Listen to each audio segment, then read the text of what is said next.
ये निदृशं गतिमसौ दशमास्य ईश संग्राहितः पुरुदयेन भवादृशेन स्वेनैव तुष्यतु कृतेन स दीननाथः को नाम तत्प्रतिविनांजलिमस्य कुर्यात्। हे स्वामी आप बड़े दयालु हैं। अब वो जीव कह रहा है, आप वही कहते आ रहा है जब से कि भगवान आप बड़े दयालु हैं। आप जैसे उदार प्रभु ने ही इस 10 मास के जीव को ऐसा उत्कृष्ट ज्ञान दिया, यानी 10 महीने का हुआ है बालक, है ना 10 मास के जीव को ऐसा उत्कृष्ट ज्ञान दिया है।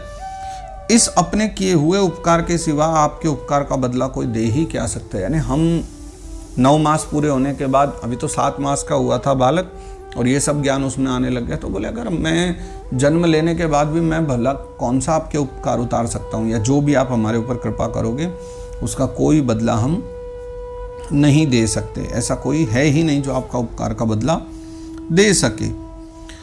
पश्यत्ययं धिषणया ननु सप्तवध्रि शारीरके दम शरीर्य परः स्वदेह यत् सृष्टया समतमहं पुरुषं पुराणं पश्ये बहिर्हृदय च चैत्यमिव प्रतीतम।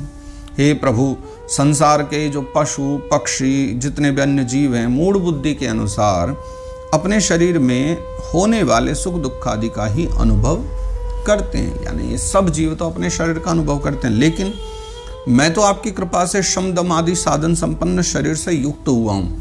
ये एक जीव की बात नहीं है, गर्भ में पड़ा हुआ हर जीव ऐसी प्रार्थना करता है।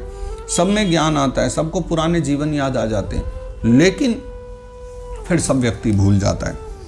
तो श्रम दम आदि जो साधन संपन्न है उस शरीर से युक्त हो चुका हूं मैं, तो जीव कह रहा है गर्भ में।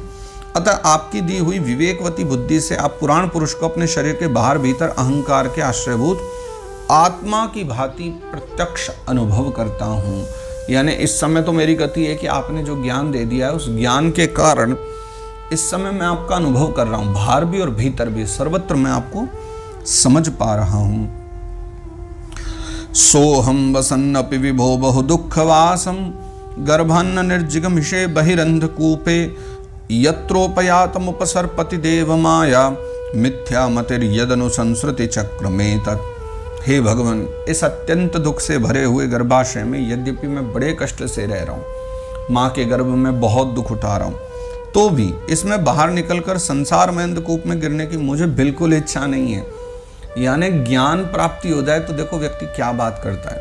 वो कहता है मुझे पता है कि बाहर बहुत सुकून मिलेगा, आनंद मिलेगा, माँ के गर्भ में हजारों कष्ट हैं, लेकिन फिर भी मुझे पता है बाहर जाने के बाद समस्या बढ़ेगी, इसलिए मैं बाहर जाने की इच्छा नहीं करता, क्योंकि अभी उसको ज्ञान आ चुका है। क्योंकि उसमें जाने वाले जीव को आपकी माया घेर लेती है। यानी मैं अभी माया से मुक्त हूँ क्योंकि गर्भ में हूँ, पर जो ही जन्म लूंगा त्यों ही माया मुझे घेर लेगी आपकी, जिसके कारण क्या होगा कि उसके शरीर में अहम बुद्धि हो जाती है। यानी जीव जो है उसको शरीर में अहमता ममता सब हो जाती है, और उसके परिणाम में फिर उसे क्या होता है, फिर इस संसार चक्र में पड़ना पड़ता है। पुनरपि जननम पुनरपि मरणम पुनरपि जननी जठरे शयनम, यही चलता रहेगा। तस्मादहम विगत विक्लव उद्धरिष्य आत्मानमासु तमसः सुहृदात्मनैव भूयो यथा व्यसन में तदनेह करंध्रम माँ में भविष्यदुपसादित विष्णुपादः। अतः मैं व्याकुलता छोड़ करके हृदय में भगवान विष्णु के चरणों को स्थापित करके अपनी बुद्धि की सहायता से अपने को जो है ना बहुत शीघ्र संसार रूप समुद्र के पार लगा दूंगा। यानी अपनी बुद्धि के द्वारा भजन करते हुए आपका समुद्र जो है सागर रूपी ये संसार समुद्र, इसके पार लगा दूंगा, जिससे मुझे फिर अनेक प्रकार के दोषों से युक्त यह संसार दुख फिर प्राप्त न हो। यानी मुझे फिर से इस संसार में न आना पड़े और न दुख उठाने पड़े। और इतना कह कर के वो चुप होता है, तो कपिल भगवान कह रहे हैं, कपिल उवाच, भगवान कहते हैं एवं कृतमतिर्गर्भे दशमास्यस्तुवन ऋषि सद्य क्षिपत्यवाचीनम प्रसूत्यै सूति मारुतः। तो वो कहते हैं कपिल भगवान की वे 10 महीने का जीव, यानी 10 महीने का हो गया है, गर्भ में ही जब इस प्रकार से विवेक संपन्न होकर स्तुति करता है। यानी मान लो अब 8 महीना 7 महीना के बालक जन्म ले लेते हैं, कई बार 9 महीने के तो पूरे हो जाते हैं, लेकिन ये स्थिति बता रहे हैं कि एक बालक 10 महीने पर्यंत गर्भ में रह गया, 10 मास पर्यंत जो है गर्भ में रह गया। अब वो चाहता है कि जन्म मिले, तो वो प्रार्थना उसने करी। तो इस प्रकार विवेक संपन्न होकर भगवान की स्तुति करता है, तब क्या होता है, प्रसूति सूति मारुतः, तब उस अधोमुख बालक को, यानी जिसका मुख नीचे है, उसको अधोमुख कहते हैं। प्रसव काल की वायु, प्रसूति सूति मार होता है, यानी प्रसूति काल की जो वायु है वो क्या करती है, जो है ना उसको बाहर आने के लिए ढकेलती है, यानी बाहर की तरफ ढकेलती है ताकि वो जन्म ले। तेनावसृष्टः सहसा कृत्वा वाक्षिर आतुरः विनिष्क्रामति कृच्छ्रेण निरुच्छ्वासो हत स्मृतिः।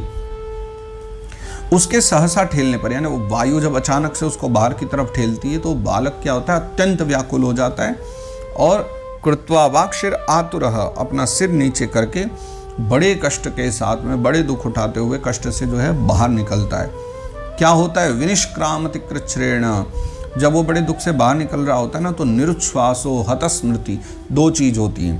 पहली निरुच्छ्वासो, कि उसकी जो है ना श्वास की गति रुकने लग जाती है, और हत स्मृति ही, और फिर वो जितनी उसने प्रार्थना करी थी या उसको पूर्व जन्म की जितनी बातें याद थी, उस पीड़ा में बाहर निकलते समय उसकी सारी स्मृति नष्ट हो जाती है। यानी जब बालक जन्म ले रहा है तो बिल्कुल फ्रेश बुद्धि, फ्रेश स्मृति, सब कुछ नया हो जाता है ना। तो कुछ भी उसको याद स्मरण नहीं रहता और श्वास की गति तक रुकती रहती है जब वो जन्म लेता है। पतितो भुव्य श्रृंगमूत्रे विष्ठा भूरिव चेष्टते रोरूयति गते ज्ञाने विपरीताम गतिम गतः। पृथ्वी पर जो है ना माता के रुधिर और मूत्र में पड़ा हुआ बालक विष्ठा के कीड़े के समान छटपटाता है। यानी बालक जब माँ के गर्भ से बाहर आता है तो माँ के रक्त में सना हुआ, माँ के मूत्र में सना हुआ, तो क्या होता है, जैसे विष्ठा का कीड़ा होता है ना, उस प्रकार से बालक का जन्म हो जाता है।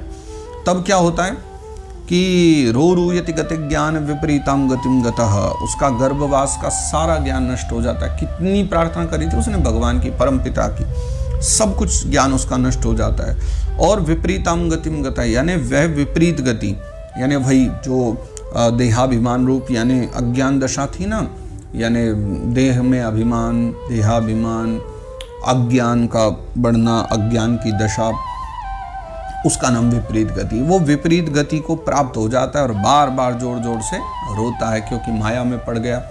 अगर ज्ञान रहता तो रोता ही क्यों, है ना। वस्तुतः सब स्मृति उसकी भूल गई और बिल्कुल सब कुछ जीरो हो गया, समझ नहीं पा रहा क्या है। तो जन्म लेते ही माया में पड़ करके वो जोर जोर से रोने लग जाता है। परच्छंदम न विदुषा पुष्यमाणो जनेन सह अनभिप्रेतमापन्नः प्रत्याख्यातु मनीश्वरः।